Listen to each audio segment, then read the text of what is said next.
감사합니다. 오늘 저희들이 웨스트민스터 대요리 문답 계속해서 하나님의 신격에 대해서 배우기를 원합니다. 하나님 아버지, 사람이 어떻게 무한하신 하나님을 알 수 있겠습니까? 하나님께서 저희들에게 하나님을 알려주시기를 기뻐하셨고, 또 하나님의 주신 계시의 말씀을 통해서 또 이것만으로도 부족하여서 하나님의 깊은 것을 통달하시는 성령님을 저희에게 보내주셔서 하나님을 알게 하시는 그 복된 은혜를 이 저녁에 누리게 하여 주시옵소서. 그리고 하나님을 아는 것이 저희들에게 얼마나 큰 위로이고 힘이고 삶의 이유인지 경배의 이유인지 알게 하여 주시옵소서. 예수님의 이름으로 기도하옵나이다. 아멘. 오늘 5번째 시간입니다. 하나님의 신격, 삼위 하나님의 신격에 대해서 9문부터 11문까지 공부를 하게 되는데요. 똑같습니다. 형식은 이제 여러 번 해봐서 질문하시고 또 질문을 유튜브 댓글창에 주시면 되겠습니다. 9문, 10문, 11문인데 시작을 하겠습니다. 하나님의 신격에는 9문입니다. 하나님의 신격에는 몇 위가 계십니까? 답을 우리 한번 같이 읽어보겠습니다. 하나님의 신격에는 3위, 곧 성부, 성자, 성령이 계십니다. 각 위의 고유성은 서로 구별되지만 이 3위는 참되시고 영원하신 한 하나님이시며 본질이 같고 권능과 영광을 동등하게 가지십니다. 이 말을 잘 이해하신다면 삼위일체를 어느 정도 인간이 그저 이해할 수 있는 수준으로는 이해하는 것입니다. 삼위일체라는 용어는 사실 이 삼위일체는 논쟁이 너무나 역사적으로 많이 있었고 지금도 그렇습니다. 근데 이 삼위일체라는 용어가 성경에 나오지 않는다는 것, 이것도 또 하나의 이유입니다. 삼위일체가 성경에 나오지 않는데, 영어로는 트리니티죠. 이 말이 성경에 나오지 않는데 이걸 이렇게 공부해야 됩니까? 그렇죠. 여러분들은 삼위일체로 하나님이 계시다는 것을 생각할 때 어떤 느낌이 드십니까? 삼위일체로 하나님이 계시다는 것이 여러분들에게는 너무나 감사하고 너무 힘이 되고 너무나 위로가 되고, 세상에 하나님이 이런 하나님으로 계신다는 것이 얼마나 큰 기쁨인가 하는 생각을 하시는지요? 일반적으로 그러지 않을 것이라고 생각합니다. 왜 하나님께서는 이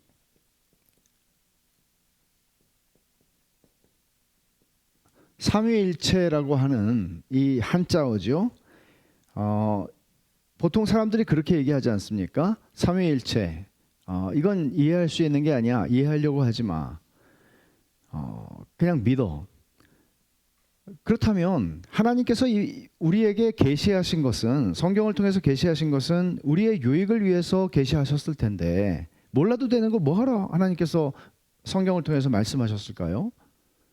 우리의 유익을 통해서 주셨다면 우리는 하나님이 삼위 하나님으로 계시다는 것, 그리고 하나이시라는 것, 이 삼위일체를 하나님이 삼위일체라는 것을 생각할 때 우리에게는 어떤 유익이 있어야 되지 않습니까? 그러나 우리를 도리어 헷갈리게만 하고 우리를 논쟁하게만 하고 우리를 싸우게만 만드는 것이 삼위일체라면, 이게 무슨, 하나님은 우리를 헷갈리게 하려고 주신 것은 아닐 텐데 말이죠.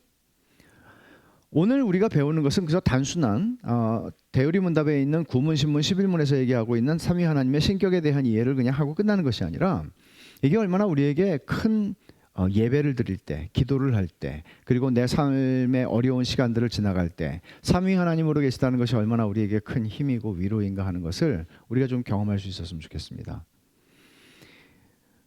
이 개념은 성경에 나오죠. 예수님께서 대위임령을 주실 때 승천하시면서 너희는 가서 모든 족속으로 제자를 삼고 아버지와 아들과 성령의 이름으로 세례를 주라고 그러세요. 왜? 예수님은 당신이 십자가에서 죽으셨습니다. 그리고 이제는 나의 이름으로, 예수님께서 그런 말씀하셨죠. 다락방에서 요한복음 14장부터 16장에 있는 그 말씀에서 주님은 너희가 내 이름으로 무엇이든지 구하면, 내 이름으로, 근데 왜 여기서는 갑자기 세례를 주라고 말씀하실 때에는 아버지와 아들과 성령의 이름으로 세례를 주라고 말씀하십니까? 여튼 우리는 아버지와 아들과 성령이라고 하는 주님께서 하시는 이 말씀, 우리가 세례를 받습니다. 예수 믿고 세례를 받는데 세례를 받고 그리스도의 교회의 가족이 됩니다.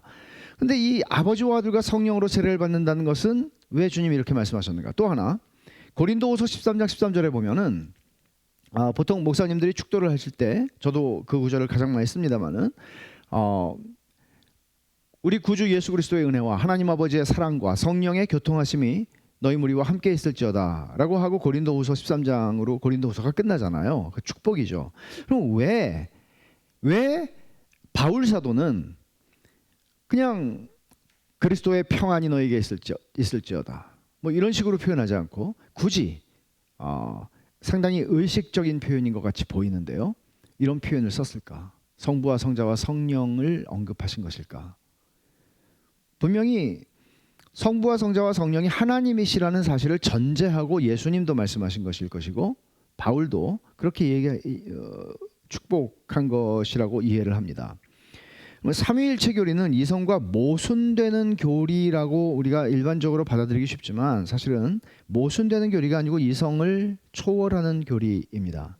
그리고 신비이기도 합니다. 말하자면 하나님께서, 칼빈은 이런 얘기를 합니다. 기독교 강요에서 하나님께서는 우리들에게 성경을 설명하실 때에 성경이라고 하는 계시를 우리에게 주셨을 때 이 성경은 하나님이 마치 어린아이와 같이, 우리가 다 하나님의 언어를 다 알아들을 수 있는 사람이 아니잖아요. 어린아이와 같이 하나님께서 당신 자신을 어린아이의 말로 하신 것이 성경이라고 얘기를 해요.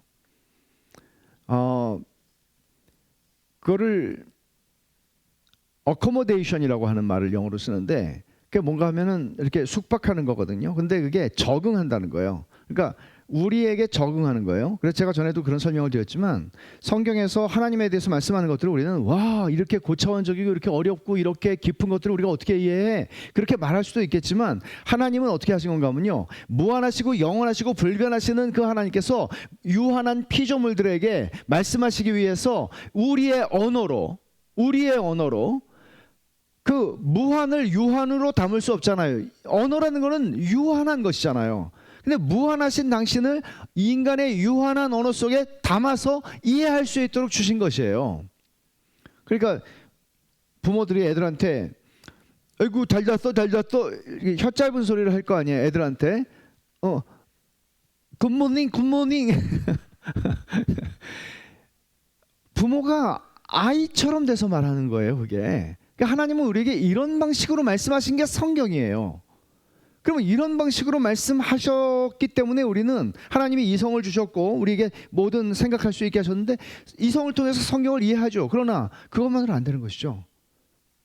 하나님 하는 것은. 그래서 성령의 조명이 필요하다는 것이잖아요. 그러면 이런 데서 우리는 성경에 접근하는 태도, 그리고 웨스트민스터 신앙고백이나 이런 교리를 배우는 것도 마찬가지인데, 대유리 문답, 내 머리로 다 담을 수 있다, 그런 전제는 버려야 돼요. 그러나 우리의 머리로 이해할 수 있는 데까지 이해를 하고 믿을 때 이 교리가 주는 유익은 어마어마해요. 저도 어저께 책을 하나 읽었는데 신간이에요. 두껍지도 않아요. 한 200페이지도 안 되는 책인데 내용은 너무너무 심오한 책이에요. 예배, 공동체, 삼위일체 하나님이라고 하는 책인데 제가 조금 인용을 했어요. 뒤에 이 강의를 하려고 읽은 책은 아니고 제가 궁금해서 읽은 책인데, 와, 얼마나 얼마나 큰, 와, 삼위일체 하나님 이런 분이시구나, 이런 생각을 되게 많이 했어요.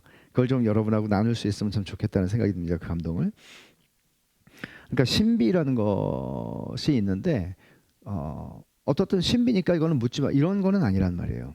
그래서 성경에는 이런 교리들이 꽤 있어요. 성경의 영감 교리. 성경은 누가 썼습니까? 모세도 썼지만 사실 하나님이 저자시죠. 이런 개념이에요. 그럼 어떻게, 지난번에 유기적인 영감 뭐 그런 얘기 했잖아요. 어떻게 연결이 되나요? 하나님이 한 50%, 사람이 50%? 아니요. 100% 이런 얘기죠. 그리고 또 그리스도의 양성교리도 마찬가지예요. 예수님께서는 참 하나님이시자 참 사람이신데 그러면 50% 50대 50입니까? 아니죠. 완전한 사람이시고 완전한 하나님이시죠. 섞이지도 않죠.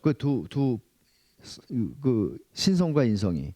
이런 것들이에요. 그리고 하나님의 주권교리도 마찬가지예요. 하나님의 주권과 인간의 책임은 얼만큼 나눌 수 있습니까? 그것도 100대 100이죠. 그러니까 이런 모든 것들을 생각해 보면 우리가 완전히 이해할 수는 없어요. 그러나 우리의 이해가 필요한 부분들이에요. 그래서 이제 이런 가르침들이 있는 것이죠. 자, 그러면 조금 더 들어가 보죠. 동일 본질 세 위격이라고 말합니다. 세 분 하나님은 하나이시다. 저는 세 분 하나님은 하나이시다라고 제가 쓴 거, 이 말이 삼위일체를 한국말로 표현할 수 있는 가장 좋은 문장이라고 생각을 해요. 세 분 하나님은 하나이시다라고 얘기했죠. 이 하나이시다는 건 동일 본질이라는 얘기예요. 위에 그 구문의 대답을 보시면 본질이 같고라고 말하죠. 본질이 같고 동일 본질이에요. 유사 본질이 아니에요. 비슷한 게 아니고요. 동일 본질이에요. 이거 중요한 얘기예요. 근데 세 분 하나님이라고 그러죠. 각각 구별되는 고유의 성질을 가지고 계세요. 말하자면 이 각각 세 분이라는 얘기는 뭔가 고유성을 가진다는 것은 성부 하나님은 성자 하나님이 아니십니다. 성자 하나님은 성령 하나님이 아니십니다. 또 성령 하나님이 성부 하나님이실 수 없습니다. 구별됩니다. 그러나 동일한 본질이십니다. 하나님이십니다. 이게 삼위일체를 설명하는 방식이에요. 그래서 세 분이다라고 얘기할 때 이 person이라고 하는 말 쓰는데 이거는 헬라어에서 라틴어를 거쳐서 영어로 온 표현입니다. 위격이라고 우리는 표현을 하죠. 각 위의 고유성은 서로 구별되지만 그러나 하나다. 요한복음 10장 30절에 예수님께서 이렇게 말씀하시죠. 아버지와 나는 하나이니라. 그 말을 듣자 유대인들이 예수님을 돌로 쳐 죽이려고 합니다. 신성모독이니까요. 왜 하나라고 하셨을까요? 동일한 신성의 본질을 가지고 계시기 때문이죠. 그래서 본질이 같고 권능과 영광을 등등 동등하게 가지십니다. 우리는 이런 생각을 은연중에 합니다. 성부 하나님과 성자 하나님을 굳이 비교한다면 우리 이런 거 하잖아요. 옛날에 저 어렸을 때 이제 황금박쥐라고 하는 아주 유명한 저희 아버지가 텔레비를 딱 사오시고 나서 본 제가 제일 좋아하던 프로가 황금박쥐예요. 1967년에. 근데 황금박쥐하고 그때 또 하나 일본 레슬링 영화인데 타이거 마스크라는 게 또 굉장히 모르시죠? 아톰 아세요? 마징가? 프레시맨. 여튼 얘하고 싸우면 누가 이겨요? 이런 거잖아요. 황금박쥐하고 타이거 마스크하고 싸우면 누가 이기지? 이런 생각을 하잖아요. 배트맨하고 슈퍼맨하고 싸우면 누가 이기지? 그럼 여러분 우리는 하나님하고 성부 하나님하고 성자 하나님하고는 그러면 누가 더 세시지? 동일한 본질이라고 얘기하는데 그럼 여러분 그냥 은연중에 우리 어떤 생각해요? 아버지가 세요? 아들이 세요? 나이에 따라서 다르죠. 나이와 수입에 따라서 다르죠. 아버지가 더 우월할 것이라고 생각합니다. 은연중에.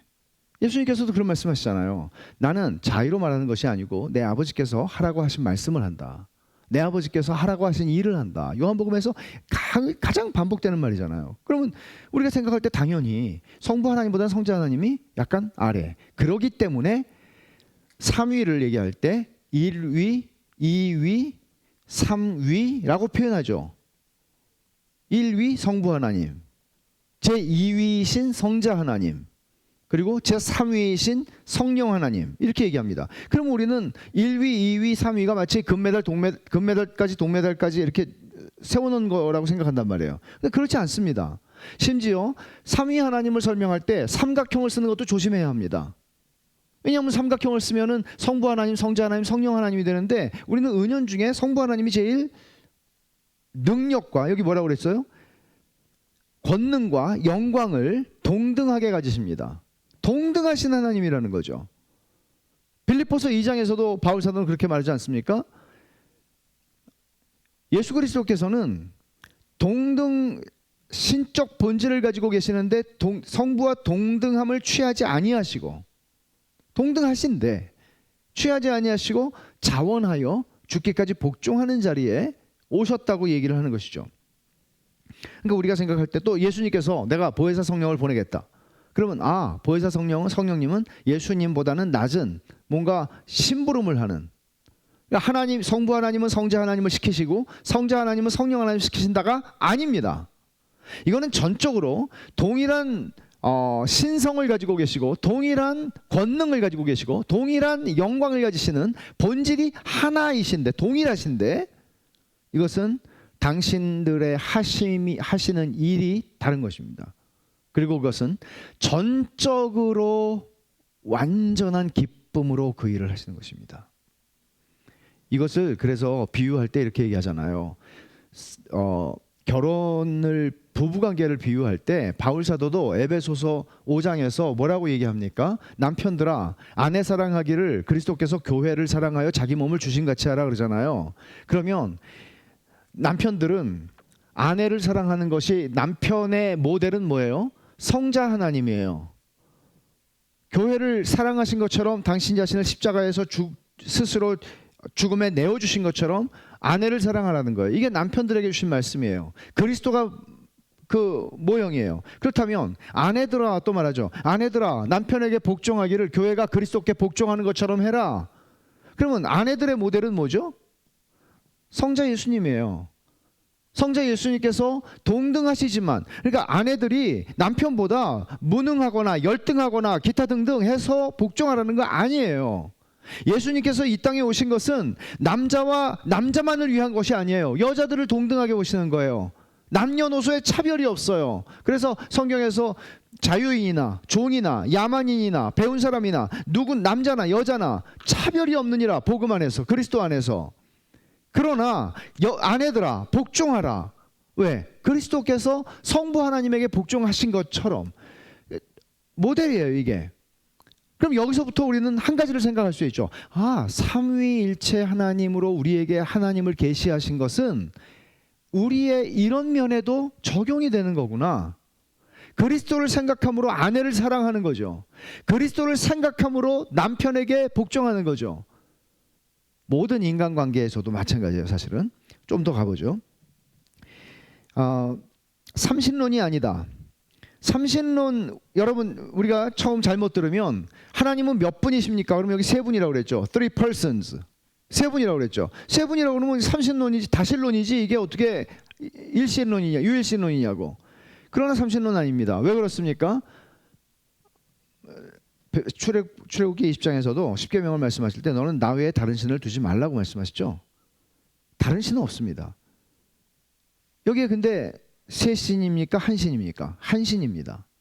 왜냐하면 본질이 동일하시기 때문입니다. 보통 다신론은, 삼신론이든 다신론이든 이런 것들은 신들 사이에 갈등이 있고 신들 사이에 어떤 알력이 있고 신들 사이에 투쟁이 있고 이런 일들이 있습니다. 그러나 동일하십니다. 스스로를 낮춰 사람이 되시고 구원을 이루시고 또 그 구원을 적용하시는 일을 감당하시기 위해서 하시는 모든 성자와 성령의 일은 완전한 기쁨과 완전한 자유와 성부 하나님을 향한, 그리고 성자 하나님을 향한 완전한 사랑과 교회를 향한 완전한 사랑 속에서 하시는 일입니다.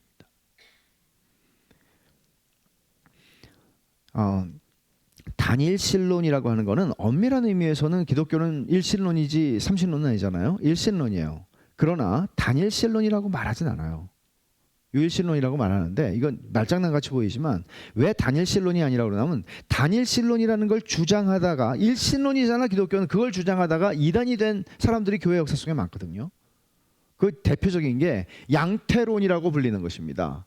양태론이라는 것은 양태를 달리하고 하나님이 나타나셨다는 거죠. 구약시대에는 성부 하나님의 옷을 입고 나타나시고, 신약시대의 복음시대에는 예수님의 옷을 입고 나타나시고, 동일한 한 하나님이, 그리고 성령이 오시는 그 성령강림 사도행전 이후에는 성령의 옷을 입고 오셨다. 동일하신 분이 아닙니다. 또는 이렇게 말하죠. 동일한 분이 너에게는 아빠이고 엄마에게는 남편이고 회사에 가면 사장님이다. 한 분이잖아요. 이런 것이 아닙니다. 이런 개념이 아닙니다. 이런 의미에서 우리는 구별할 필요가 있습니다. 다니엘신론과 삼위 하나님 안에서 상호 영화라고 했는데 영광을 돌린다는 개념이에요. 우리가 요한복음 17장 1절을 보면 예수님께서는 십자가를 지시기 전에 긴 기도를 하시는데 이렇게 기도를 하세요. 아버지, 때가 이르렀사오니 아들을 영화롭게 하사, 아들로 아버지를 영화롭게 하게 하옵소서라고 기도하세요. 아들을 영화롭게 하사. 성부 하나님이 아들을 영화롭게 하신다는 개념이죠. 또 그래서 아들로 아버지를 영화롭게 하게 하옵소서라고 말씀합니다. 그러니까 아들도 아버지를 영화롭게 합니다. 또 성령을 보내신다고 말씀하시면서 예수님께서 이렇게 말씀하세요. 성령께서 내 영광을 나타내리라 고 말씀하십니다. 그게 요한복음 16장 14절이에요. 말하자면 이 성부, 성자, 성령 하나님께서 삼위로 계시는 성부, 성자, 성령 하나님께서 상호 영광을 돌리신다는 거죠. 왜 그래요? 동등한 권능과 영광을 가지고 계시기 때문입니다. 근데 그 영광의 질량이 얼만큼이냐 하면 무한한 것이죠. 무한한 것이죠. 그래서 하나님, 제가 지금 시간이 없어서 제가 그거를 많이 찾지는 않겠습니다만은 잠언 8장 30, 31절 같은 경우를 보면은 성부 하나님과 성자 하나님이 가지시는 교제를 잘 설명하고 있죠. 하나님의 눈 이게 신인 동영론적 표현이에요. 그러니까 하나님이 눈이 있으시겠어요? 아니죠. 우리는 눈이 있지만 하나님은 영이시니까요. 근데 하나님의 눈은 얼마나 높으시겠어요? 퍼펙트한 눈이죠. 웬만한 것에는 죄를 현미경으로 찾아내서 볼 만큼의 죄가 있어도 하나님께서는 그들을 진노하실 것이죠. 근데 그런 하나님의 눈을 완벽하게 만족시킬 수 있는, 그리고 영원토록 만족시킬 수 있는 대상이 누가 있겠어요? 하나님밖에 없죠. 하나님과 하나님께서는, 그러니까 말하자면 이렇게 표현하면 마치 다신론처럼 보이지만 성부 하나님과 성자 하나님은 영원 속에서 영원한 기쁨과 영원한 만족과 영원한 행복을 누리는 교제를 가지고 계셨던 거예요. 그것을 요한복음 17장에서 주님은 아버지 나를 영화롭게 하시고 내가 아버지를 영화롭게 합니다라고 표현하신 것입니다. 상호 영화라고 그러죠. 자, 신문을 보세요. 조금 더 설명을 드릴게요. 하나님의 신격에 계시는 삼위의 고유성이란 무엇입니까? 그러니까 삼위 하나님이 어떻게 구별되십니까? 하는 얘기죠. 대답을 한번 같이 읽어보겠습니다. 성부께는 성자를 낳으신 것, 성자께는 성부에게서 나신 것, 성령께는 성부와 성자에게서 영원히 나오시는 것을 말합니다. 이 고유성이라고 하는 것은 성부의 고유성은 아버지라는 것이죠. 성자의 고유성은 아들이시라는 것이죠. 성령의 고유성은 영원히 거기서 나오시는 영이라는 것입니다. 그러면 이 고유성, 이렇게 말할 수 있잖아요. 우리 가족은 하나야. 삼위일체와 똑같은 비교는 아닙니다. 우리 가족은 하나야. 너무 사이가 좋아. 근데 가족 말고 합시다. 부부는 하나. 우리의 부부는 하나야. 너무나 하나야. 완전히 하나야. 근데 나는 남편이고 이 사람은 아내야. 고유성이죠. 그럼 하나님께서도 동일하십니다. 하나님, 성부 하나님의 고유성은 뭔가 하면 아버지시라는 것입니다. 왜 아버지십니까? 성자를 낳으셨다고 표현합니다. 그러니까 절대로 이 표현들이요, 우리가 이 표현들을, 그러면 하나님은 어떻게 낳으셨지? 그러면 무슨 이교도들이 바알신이나 아스타롯이나, 바알이 남자신이고 여자신도 있었죠, 아스타롯. 그러니까 요즘에 사실 되게 이 젠더 이슈 가지고 하나님을 아버지라고 부르지 마라, 상처받는다, 아버지한테 상처받은 사람들이. 그러니까 하나님 어머니라고 부를 수 있는 자유를 허용해라, 혹은 성을 제외해라, 젠더를 제외하라는 거죠. 이런 식으로 얘기하는 사람들이 되게 많은데, 생각해 보세요. 고대 가나안이든지 옛날에 그런 여자신 아프로디테 많아요. 근데 그런 신들의 역사들, 그런 신들을 섬기던 사람들 보세요. 그 신들이 여성들을 존중해 줬나요? 천만의 말씀이죠. 천만의 말씀이죠. 그러니까 하나님께서 왜 어머니라고 안 하시고 아버지라고 계시하셨지? 이게 불편할 수 있잖아요.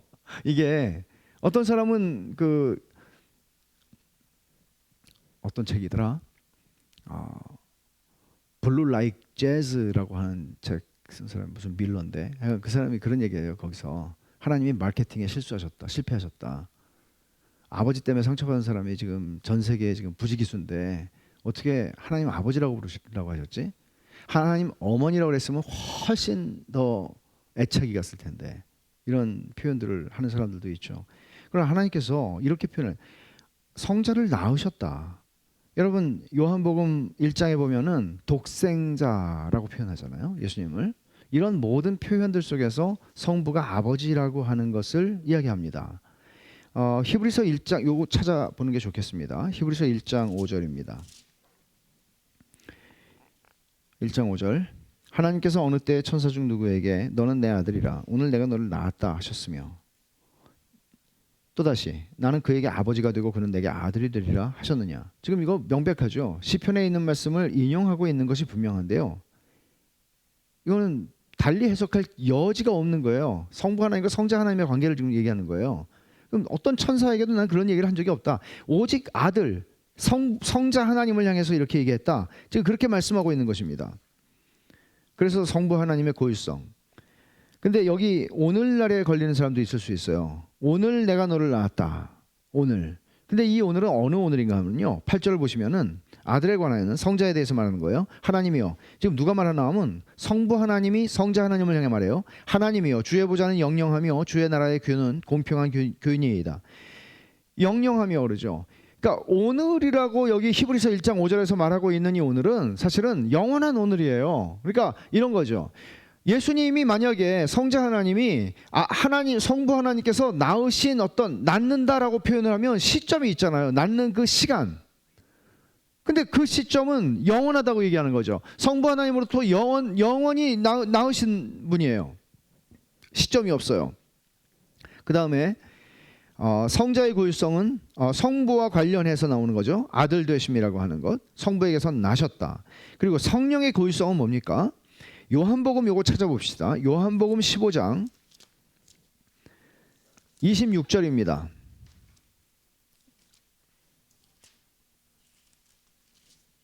예수님께서 보혜사 성령을 보내겠다고 말씀하실 때 26절에 이렇게 말씀해요. 내가 아버지께로부터 너희에게 보낼 보혜사.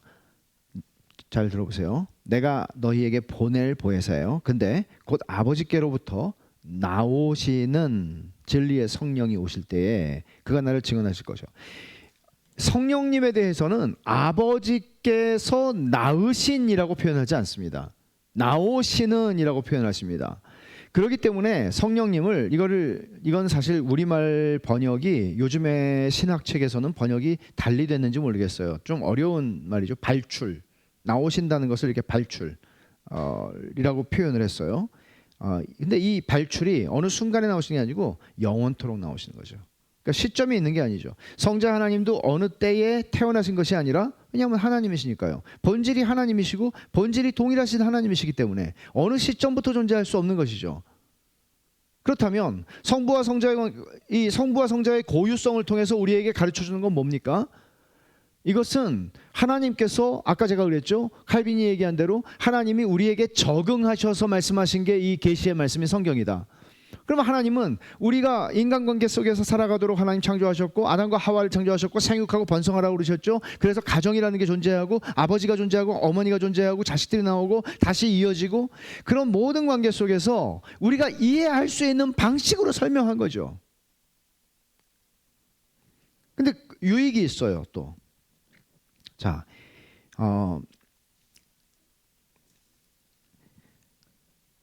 성령 하나님은 성부에게서만 나오시는 게 아니고 성자에게서도 나오세요. 내가 너에게 보낸다 말씀하시죠. 그러니까 종종 우리가 보면 성경에 성령을 가리키는 용어로 하나님의 영이라고 쓸 때도 있고요. 그리스도의 영이라고 사도행전에 보면 되게 많이 나오죠. 그래서 우리는 성령님은 성부와 성자로부터 나오시는데 특별히 성부와 성자 사이의 영원하고 완벽한 사랑의 교제 속에서 발출되시는 나오시는 영이다. 이렇게 표현을 해요. 11문입니다. 성자와 성령이 성부와 동등한 하나님이라는 사실을 어떻게 알 수 있습니까? 구문에서 그렇게 얘기했잖아요.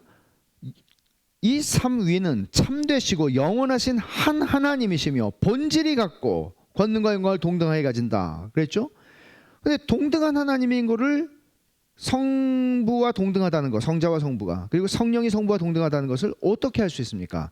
답을 한번 읽어보죠.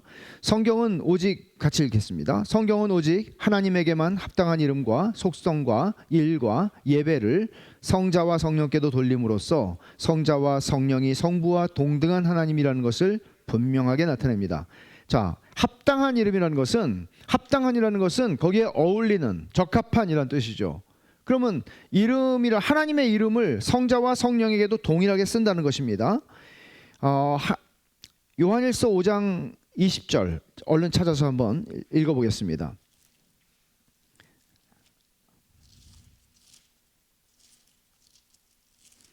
얼른 찾으려고 그러니까 더 안 찾으시네요. 요한일서 5장 20절입니다. 또 아는 것은 하나님의 아들이 이르러 우리에게 지각을 주사 우리로 참된 자를 알게 하신 것과 성부 하나님을 알게 하셨다는 것입니다. 또한 우리가 참된 자 곧 그의 아들 예수 그리스도 안에 있는 것이니 그는 참 하나님이시요 영생이다. 참 하나님. 누가? 그 아들이 참 하나님이라고요.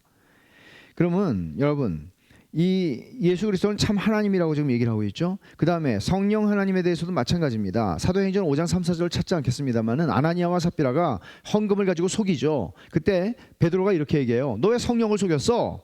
그렇게 얘기하고 그 다음 절에서 4절에서 뭐라고 나오면 하나님을 속인 것이다라고 얘기해요. 그러니까 성령이 하나님이시라는 것이죠. 이런 하나님의 이름을 이런 예는 다른 어디에도 없어요. 성자와 성령 하나님, 성부 하나님께 돌리는 하나님이라는 칭호는 어디에도 다른 데는 쓰지 않아요. 그 다음에 합당한 속성. 성자는 태초에 성부와 함께 계셨던 영원한 하나님이시며, 요한복음 1장 1절 어떻게 시작해요? 태초에 말씀이 계시니라. 이 말씀이 곧 하나님이시니라. 그리스도를 얘기하고 있는 것이죠. 그럼 태초부터 계셨던 영원하신 하나님이라는 것을 표현한 것입니다. 성령님은 하나님의 깊은 것을 통달하시는 분이다. 고린도전서 2장 10절에 그렇게 얘기하죠. 하나님의 깊은 것을 통달하시는 성령님을 너희에게 주신 것은, 하나님의 깊은 것을 통달하시는 분은 누구죠? 사랑하는 아내 속에 있는 가장 깊은 것을 읽을 수도 없는데 남편은, 성령 하나님은 전지하신 하나님이시죠.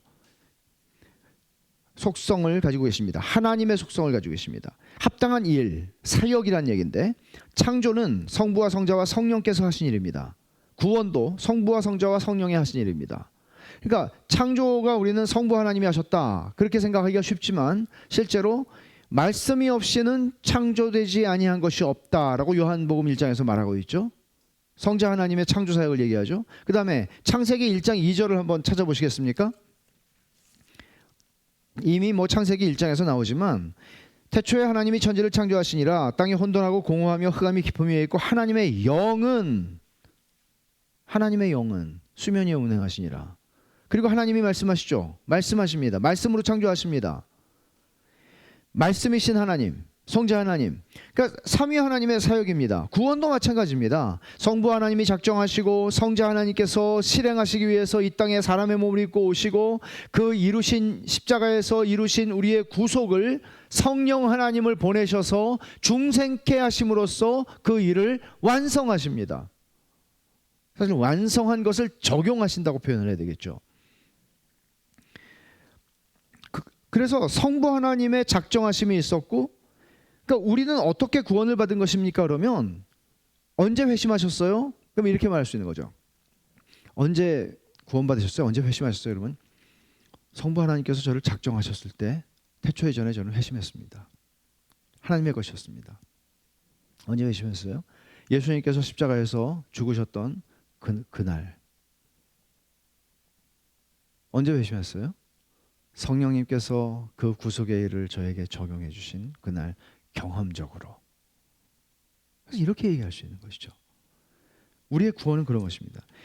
합당한 예배라고 그랬는데, 세례와 축도는 예배의 한 부분이죠. 하나님께만 드릴 수 있는 것이죠. 아까 우리가 읽은 말씀, 예수님께서 아버지와 아들과 성령의 이름으로 세례를 주라고 말씀하셨을 때, 세례라는 것은 예배입니다. 예배 안에서 주어지는 것입니다. 성례죠. 성부와 성자와 성령의 이름으로입니다. 그리고 축도를 합니다. 성부와 성자와 성령의 이름으로 축도를 합니다.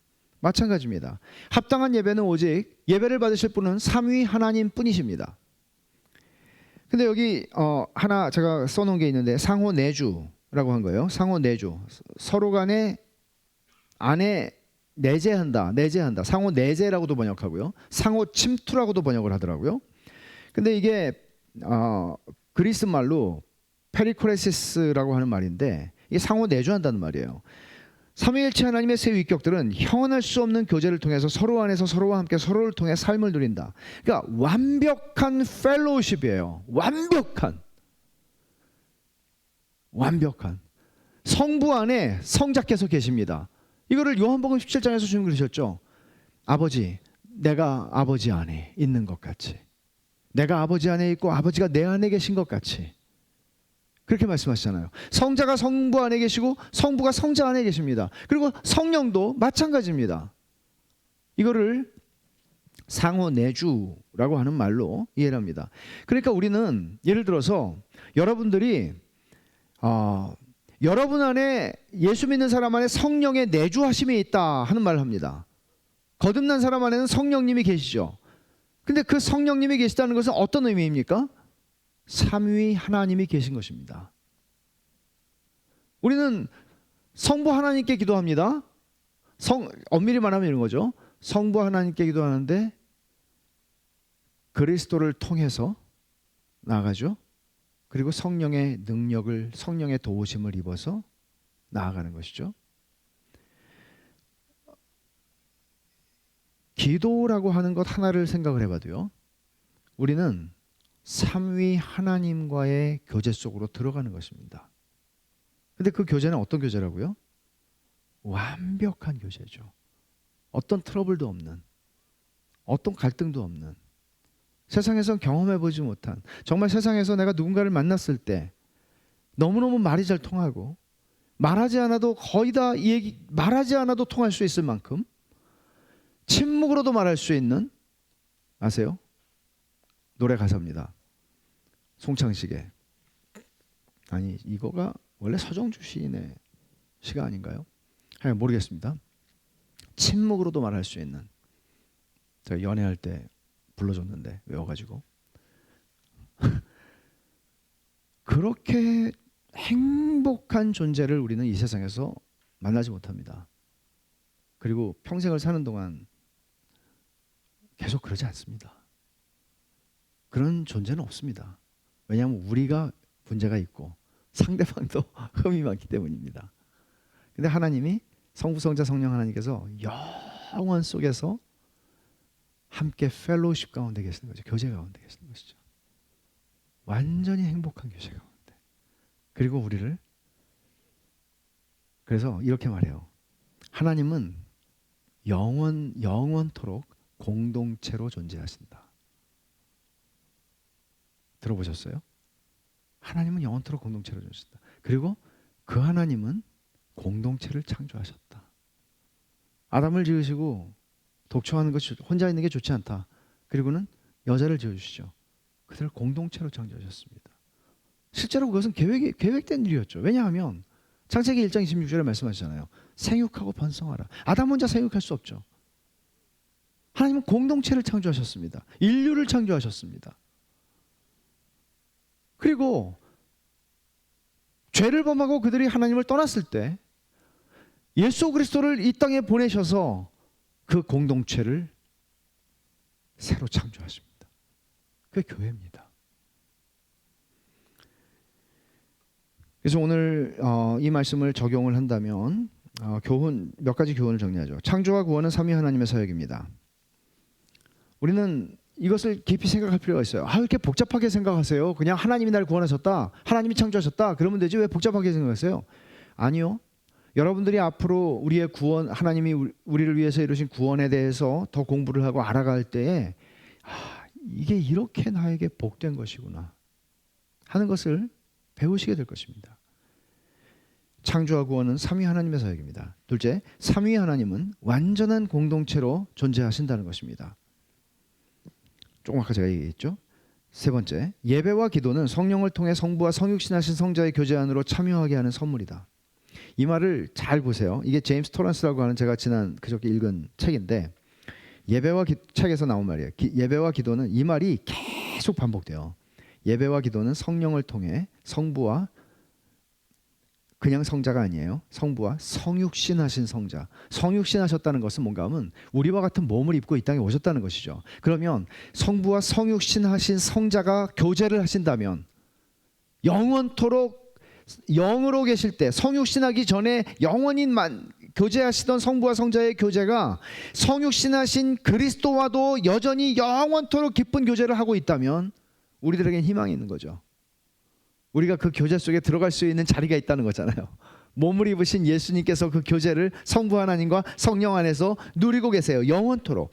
근데 예배와 기도는 성령을 통해 성부와 성육신하신 성자의 교제 안으로 참여하도록 우리에게 주시는 선물이라는 거예요. 여기로 와.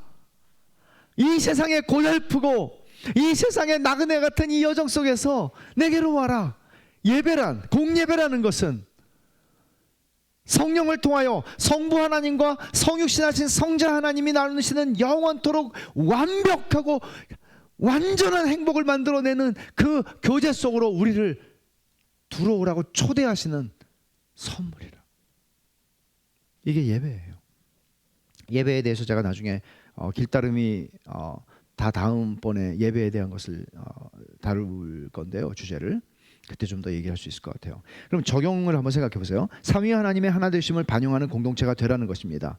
요한복음 17장 21절부터 23절을 한번 보죠. 예수님께서 십자가를 지시기 전에 이렇게 기도하세요. 17장 요한복음 17장 21절부터 23절 제가 읽습니다. 아버지여, 아버지께서 내 안에 내가 아버지 안에 있는 것 같이, 이게 페리코레시스라는 거예요. 아버지가 내 안에 내가 아버지 안에 있는 것 같이 그들도 다 하나가 되어, 교회죠, 우리 안에 있게 하사 세상으로 아버지께서 나를 보내신 것을 믿게 하옵소서. 이렇게 될 때 세상이, 교회가 아버지와 아들 안에 교제 속에 들어갈 때 이게 뭐예요? 예배예요, 이게. 그러면 예배가 일어날 때 어떻게 한다는 거예요? 세상이 아버지께서 나를 보내신 것을 믿게 하옵소서 그랬죠. 22절 내게 주신 영광을 내가 그들에게 주었사오니, 내게 주신 영광을 내가 그들에게 줬대요. 이게 말이 되는 소리예요? 하나님은 이사야서에 보면 나는 영광을 나누지 않는다 라고 말씀하시죠. 하나님의 영광을 누구하고 나눠요? 근데 예수님께서 말씀하세요. 아버지가 내게 주신 영광을 내가 그들에게 주었습니다. 이는 우리가 하나가 된 것 같이, 아버지와 아들이 하나가 된 것 같이 그들도 하나가 되게 하려 함이니이다. 그러니까 삼위일체라고 하는 것은 단순히 하나님은 이렇게 아주 딱 떨어지는, 아주 합이 딱 맞는, 정말 완전한 하나가 되는 한마음, 이런 얘기만이 아니라 교회가 그리스도로 말미암아 구속받은, 더 분명하게 말하면 삼위 하나님의 은혜로 구원을 경험한 교회가 삼위 하나님의 하나 되심과 같이 하나가 됨을 경험하는 공동체로 창조되었고, 그것이 하나님의 의도이고 우리는 그 여정을 가고 있는 것이다 하는 얘기입니다. 꿈도 꿀 수 없는 얘기죠. 상상도 할 수 없는 얘기죠. 그래서 그 삼위일체의 하나 되심을 반영하는 공동체가 되라는 것입니다. 23절 읽었나요? 안 읽은 것 같은데. 곧 내가 그들 안에 있고 아버지께서 내 안에 계시어. 내가 그들 안에 있고, 예수님이 교회 안에 계세요. 교회의 머리로서 그들 안에 있어요. 근데 아버지가 내 안에 계시어. 그러면 성부 하나님도 계신 거잖아요. 그들로 온전함을 이루어 하나가 되게 하려 함은, 이게 예수 그리스도의 교회를 향한 목적이에요. 십자가에 죽으신 목적이에요. 아버지께서 나를 보내신 것과 또 나를 사랑하심 같이 그들도 사랑하신 것을 세상으로 알게 하려 함이니이다. 선교적이죠. 선교적이죠. 삼위 하나님의 존재, 이 삼위일체라고 하는 이 거대한 주제, 하나님이 어떤 분이신가에 대한 이 주제는 교회가 무엇인가를 얘기해주고 있고요. 우리가 어떤 존재로 살아가야 하는가를 얘기해주고 있고요. 우리의 선교에 대한 메시지를 담아내고 있는 것입니다. 그래서 적용의 그 뒤에 제가 또 하나 쓴 거 있죠. B, 예배와 기도에서 여기서 그 제가 참고 인용문이라고 한 거 A를 한번 읽어봅시다. 제가 읽을게요. 복음은, 이게 제임스 토런스의 책에 예배 공동체 삼위일체 하나님에 나오는 얘기인데, 복음은 하나님이 우리를 대신하고자 또한 예배와 교제라는 자신의 목적을 실현하고자 예수님 안에서 우리에게 오셨다는 사실이다. 복음에 대한 제임스 토런스의 정의인데, 여러분 요거를 제가 강의 안으로 써놓은 이유가 있어요. 이거는 여러분들이 가지고 이 강의안을 보시고 한번 생각을 해보시라는 거예요. 예수님은 우리가 실패한 일, 곧 우리가 드리지 못한 예배와 찬송을 성부께 바치고 완전한 사랑과 순종의 삶으로 하나님을 영화롭게 하고 주님의 유일하고 참된 종이 되는 그 일에 창조세계의 제사장으로서 우리 인간을 위해 오신다. 그분 안에서 또한 그분을 통해서 성령은 우리를 하나님의 형상으로 회복하시고 함께 교제하는 삶 속에서 하나님을 예배하도록 우리를 새롭게 하신다. 삼위 하나님으로 계시다는 것, 그리고 우리의 구원이 삼위 하나님의 작품이라는 것, 그리고 우리가 그 삼위 하나님의 역사하심과 은총 속에서 매일매일을 살아간다는 것. 당장 기도만 해도 그렇잖아요. 기도의 정석 1.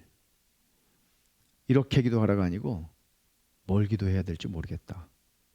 이게 기도의 출발점 아닌가요? 뭘 기도해야 잘 기도하는 거죠? 근데 희망이 있죠. 로마서 8장 26절에 말한 대로 성령께서 우리의 연약함을 아시기 때문에 우리를 대신해서 간구하신다. 그 뒤에 또 나오죠. 예수님께서 우리를 위해서 간구하고 계시다. 그럼 뭐예요? 내가 말을 하지 않는데 하나님께서 나를 아세요. 어떤 면에서는요, 우리가 기도의 자리에 앉아있지 않음에도 불구하고 우리를 대신해서 기도하고 계세요. 엄청난 얘기죠. 엄청난 얘기죠. 예배와 적용 두 번째, 예배와 기도에서 삼위 하나님의 은혜를 인식하고 그 은혜에 참여하라. 바로 그 얘기입니다. 그래서 중세 노리치의 졸리안이라고 하는 분이 있었는데, 이분의 고백을 한번 보세요. 내가 십자가를 보았을 때 나는 삼위일체를 보았다. 예수님이 나타나시는 곳에서 복된 삼위일체가 이해된다. 삼위일체는 내 가슴을 최고의 기쁨으로 가득 채운다. 그리고 나는 이것이 천국에서 끝없이 이어지리라는 사실을 안다.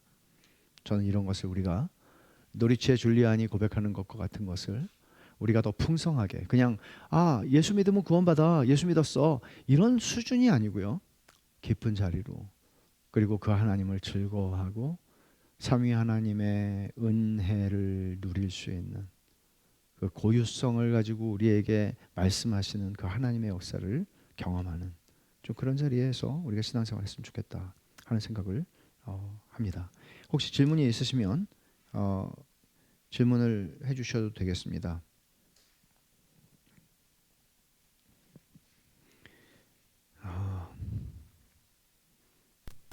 저 질문 있습니다. 여기 질문이 네. 저 여기 있습니다. 네. 저 마가복음 14장 36절 읽으면서 좀 삼위일체에 대해서 제가 이해한 게 맞나 싶어서 다시 한번 여쭤보고 싶어서요. 그 이르시되 아빠 어디예요? 마가복음 14장 36절입니다. 마가복음 14장 36절. 네.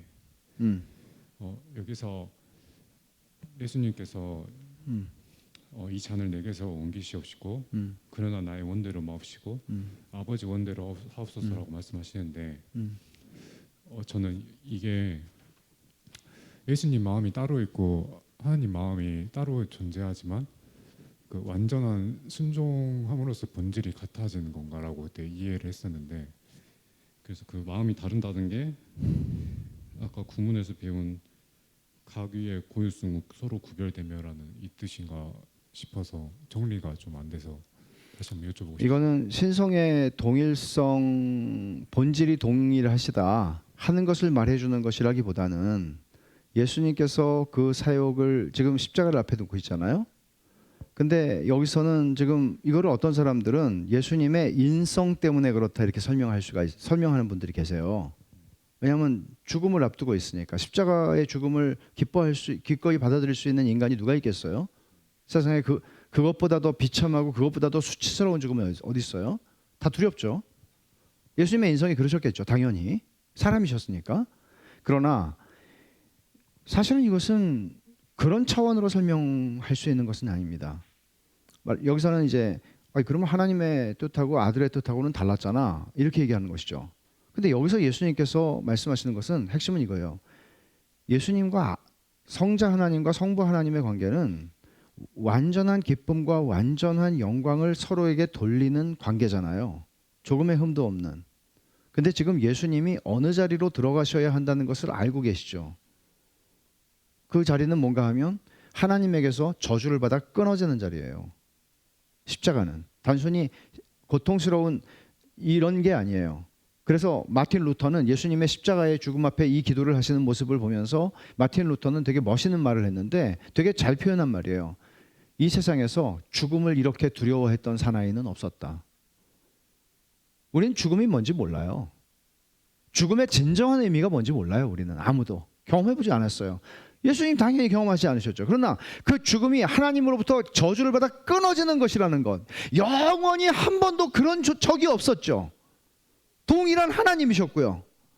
근데 예수님이 오신 것은 이 일을 위해서 오셨잖아요. 그리고 영이 죽으실 수 없잖아요. 영이 죽으실 수 없잖아요. 그래서 인간의 몸을 입고 오셨죠. 그리고 생명의 주가 죽임을 당하시는 거죠. 모순어법이에요. 생명의 창조자가 어떻게 죽임을 당해요?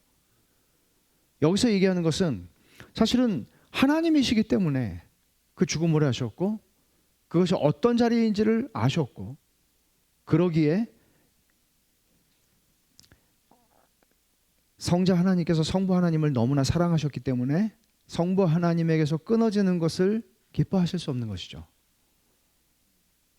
그러나 동시에 성자 하나님이 성부 하나님을 너무나 사랑하셨기에, 그리고 교회를 사랑하셨기에 아버지의 원대로 당신 자신을 주시는 것이죠. 그래서 이것은 사실은 삼위일체에 있어서 어떤 본질이 하나다, 본질이 동일하시다라든지, 또는 어떤 인성의 문제를 얘기한다든지, 그런 차원에서 삼위일체의 교리에 맞지 않는 그런 표현으로 이해할 수 있는 것은 아니에요. 충분히 대답이 됐는지 모르겠는데, 안 됐으면은 끝나고 정리가 잘 됐습니다. 예, 여기 질문이 있어가지고 아까 제가 보다가 조현경님이 질문해 주셨는데요. 예수님이 성령을 말씀하셔서 신약 이후 사람들은 성령을 알 수 있는데, 구약시대 시편 51편 11절에서 다윗이 주의 성령을 거두지 마소서라고 노래하였는데, 구약시대 사람들은 성령을 어떻게 깨닫고 알고 있었을지 궁금합니다. 개인적으로 하나님이 계시해 주셨을까요? 구약시대의 하나님의 사람들도 신약시대의 성령 하나님께서 오순절 성령 강림을 통해서 오셔서 모든 믿는 자들 속에 내주하시는 방식으로 내주하셨는가에 대해서는 신학적으로 논란이 조금 있습니다. 구약시대의 하나님께서 구원하신 구약의 신자들이 있지 않습니까? 근데 구약의 신자들에게도 신약의 신자들과 동일한 방식으로 성령께서 내주하셨는가? 그게 바로 지금 질문해 주신 시편 51편 11절에 다윗이 범죄한 후에 기도를 하면서 성령을 거두지 마소서라고 기도하는 대목이죠. 그러면 성령께서 내 안에 있기 때문에, 내 안에 거주하시기 때문에 다윗은 그 성령으로 말미암아 기쁨을 누릴 수 있었고, 구원의 기쁨을 누릴 수 있었고, 성령으로 말미암아 다윗이 쓴 많은 시편의 그 기도들을 쓸 수 있었을 것입니다. 그러나 단지 우리가 구약 시대에 그런 방식으로 내주하셨을 거라고 이야기할 수 있지만, 신약 시대에는 명시적으로 성령이 교회에 오셔서, 그러니까 고린도전서를 잠깐만 찾아볼까요? 이거는 조금 대답을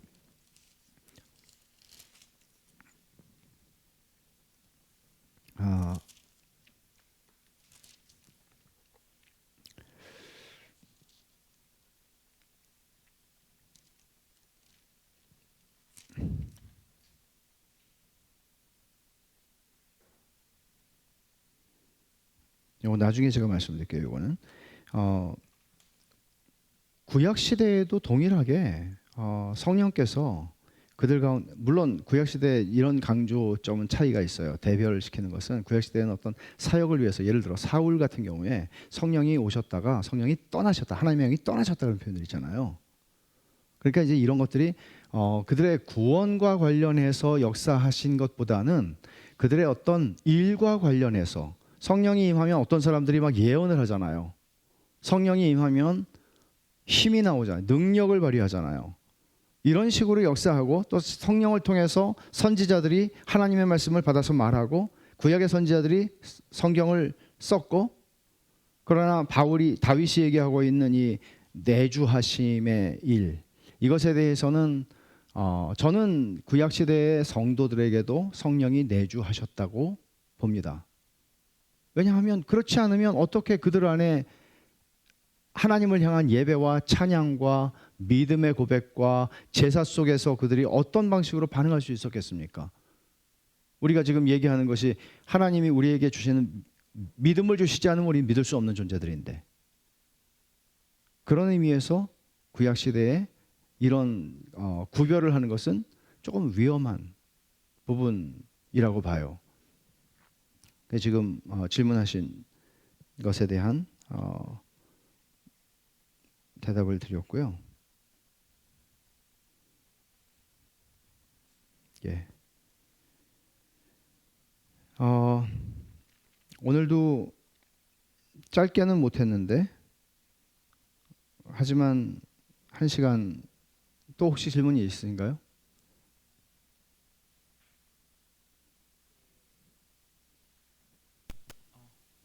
그 기도를 할 때요.